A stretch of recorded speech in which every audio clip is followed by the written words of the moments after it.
அன்பர்கள் அனைவருக்கும் நமஸ்காரம்.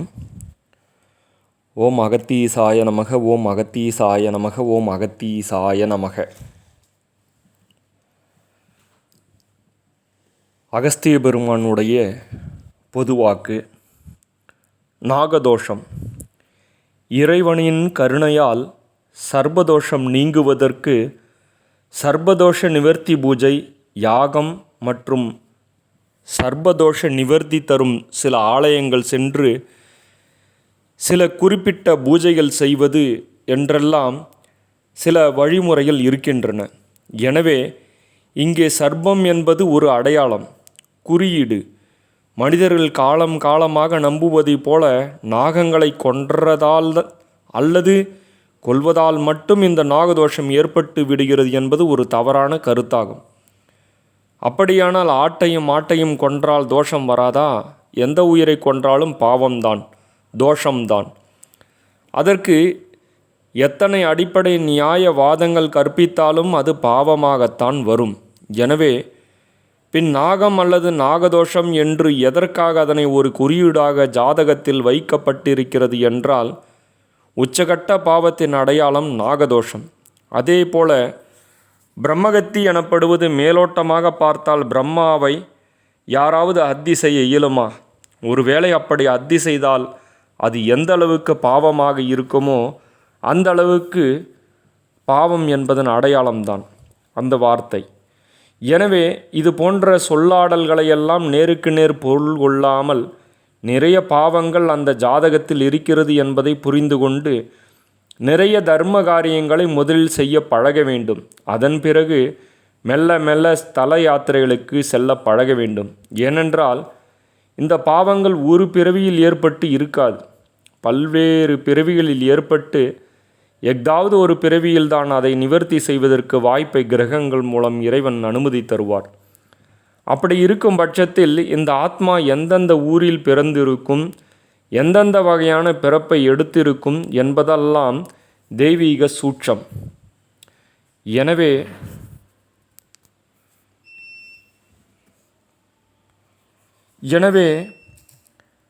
பல்வேறு பிறவிகளில் ஏற்பட்டு ஏதாவது ஒரு பிறவியில்தான் அதை நிவர்த்தி செய்வதற்கு வாய்ப்பை கிரகங்கள் மூலம் இறைவன் அனுமதி தருவார். எனவே பல்வேறு நாடு நகரங்களுக்கு சென்று அங்கு உள்ள ஆலயங்களில் வழிபாடு செய்து அந்த ஆலயத்தை சுற்றி உள்ள ஏழை எளியோர்களுக்கு முடிந்த உதவிகளை செய்து ஆலயத்திலே தொண்டு செய்யும் அந்த ஊழியர்களுக்கு முடிந்த உதவிகளை செய்து அந்த ஆலய திருப்பணிக்கு உதவிகளை செய்து இப்படியெல்லாம் சிறிது சிறிதாக பாவத்தை குறைத்து கொள்ள வேண்டும். இன்னொரு வகையில் பசுக்கள் காப்பகங்கள் சென்று முடிந்த உதவிகள் செய்வதும், பசுக்களை தானமாக தருவதும், பசுக்களை பராமரிக்கும் குடில்களுக்கு சென்று இயன்ற உதவிகளை செய்வது என்று ஒரு புறமும், இன்னொரு புறம் எல்லா வகையான தர்ம காரியங்களையும் அவனவன் சக்திக்கேற்ப செய்வதுமாக இருக்க வேண்டும். எனவே இப்படி நாகதோஷத்தின் குறியீடாக நாகத்தை வைத்த நிலையிலே ஒரு சில தருணங்களிலே மெய்யான நாகத்தை வைத்து பூஜை செய்கின்ற காலமெல்லாம் இருந்தது. ஆனால் பொதுவாக மக்கள் அஞ்சுவார்கள் என்பதால் தான் அந்த குறியீட்டை பஞ்சலோகத்திலோ கனகத்திலோ அல்லது வெள்ளியிலோ செய்து அதற்கு அபிஷேக ஆராதனை செய்து அதனை இவ்வாறு செய்ய வேண்டும் அவ்வாறு செய்ய வேண்டும் என்றெல்லாம் முறையை பின்பற்றப்பட்டன.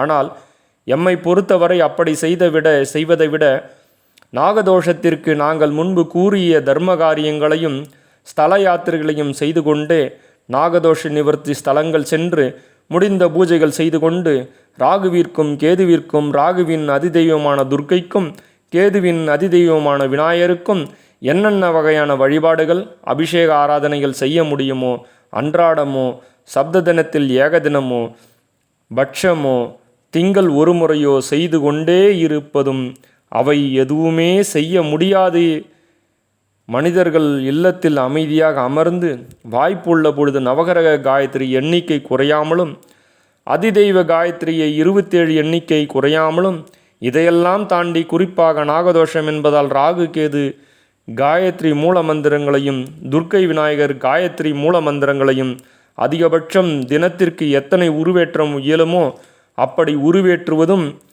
இந்த தோஷத்தை குறைக்கின்ற பக்தி பூர்வமான வழிகளாகும்.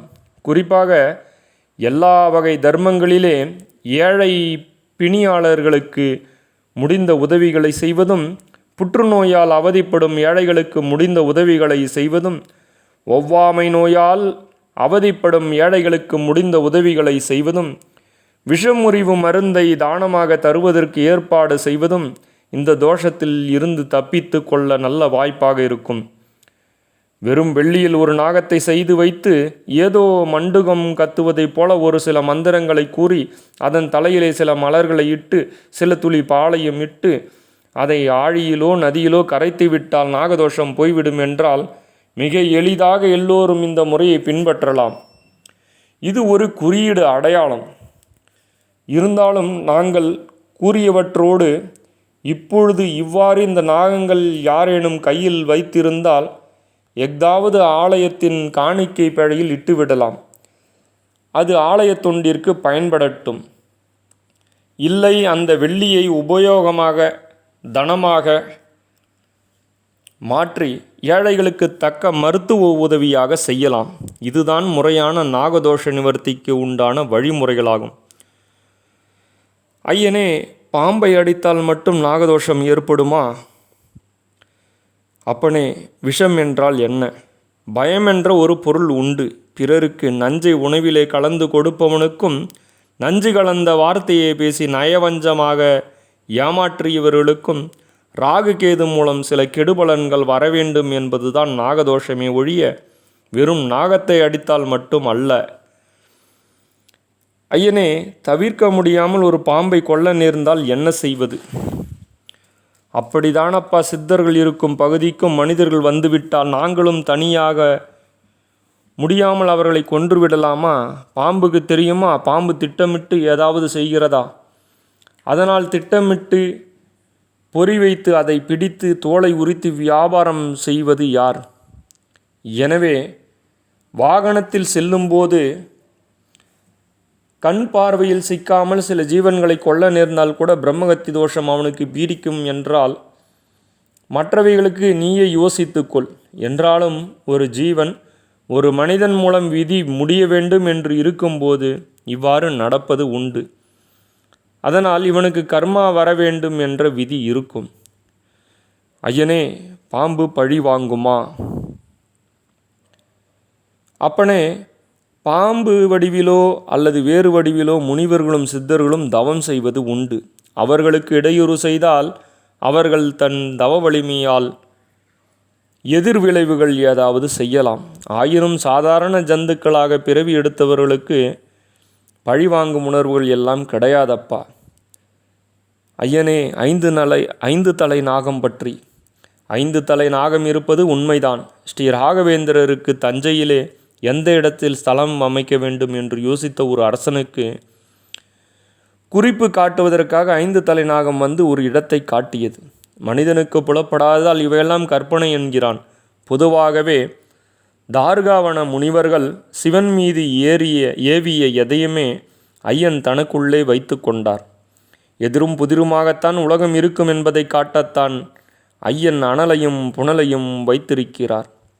மனிதர்கள் அஞ்சி நடுங்கும் நாகத்தையும் வைத்திருக்கிறார்.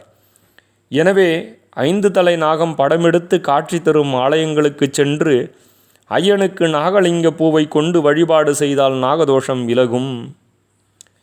ஐயனே, காளகஸ்தி பற்றி கூறுங்கள். அப்பனே, ராகு கேது வழிபாடு செய்ய உகந்த ஸ்தலம். ஒரு காலத்தில் ராகுவுக்கும் அன்னை சக்திக்கும் பெரும் போராட்டமே நடந்தது. தன் கடமையை செய்யாமல் திரும்ப மாட்டேன் என்று ராகு எச்சரிக்க, என்னால் படைக்கப்பட்ட வேலைக்காரன் தானே நீ, என்னை மீறி உன் கடமையை செய்வாய் என்று அன்னை ஆவேசம் கொண்டாள்.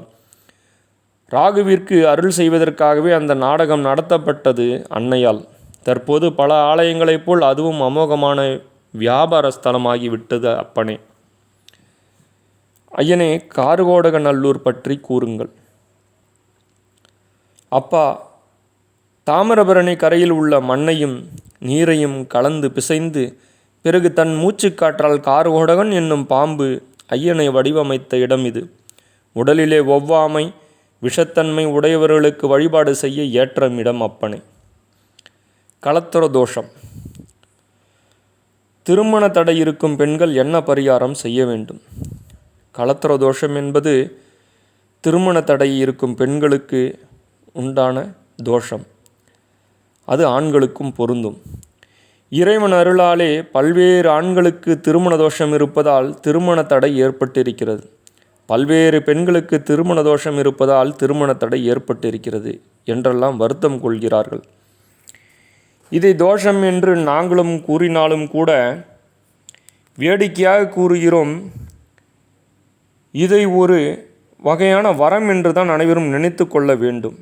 ஏற்கனவே திருமணம் ஆகியிருக்கக்கூடிய ஆண்களையும் பெண்களையும் பார்த்து திருமணம் செய்து கொள்ளலாமா என்று ஒரு முறைக்கு பல முறை கேட்டுவிட்டு இத்தொப்ப பரிகாரங்களை செய்வது திருமணமாகாத இளைஞர்களுக்கு ஏற்புடையதாக இருக்கும். இறைவன் கருணையை கொண்டு இயம்புவது யாதென்றால், இத்தொப்ப திருமண நிகழ்வு குறித்து யாம் கூற வருவது யாதெனில், சிலருக்கு மிக மிக சிறிய வயதிலேயே மனம் நிகழ்ந்து விடுகிறது. சிலருக்கோ எல்லா வகையான தக்க சூழலிருந்தும் திருமணம் என்பது தடைப்பட்டு கொண்டே இருக்கிறது. பொதுவாக ஒவ்வொரு விதமான ஜாதகத்திலும் திருமணத்துக்கு தடைக்கு விதவிதமான தோஷங்கள் காரணமாக இருந்தாலும் ஒட்டுமொத்தமாக அதனை களத்திர தோஷம் என்றே ஜோதிடம் கூறுகிறது. அப்பனே ஆசிகள் சுபம். ஓம் அகத்தீசாய நமக. ஓம் அகத்தீசாய நமக. ஓம் அகத்தீசாய நமக. அருணாச்சலம், பொதிகாச்சலம், தட்சிணாமூர்த்தி. அனைவருக்கும் நன்றி, வணக்கம். அகஸ்திய பெருமான் வாக்கு தொடரும். ஹரி ஓம், ஹரி ஓம், ஹரி ஓம்.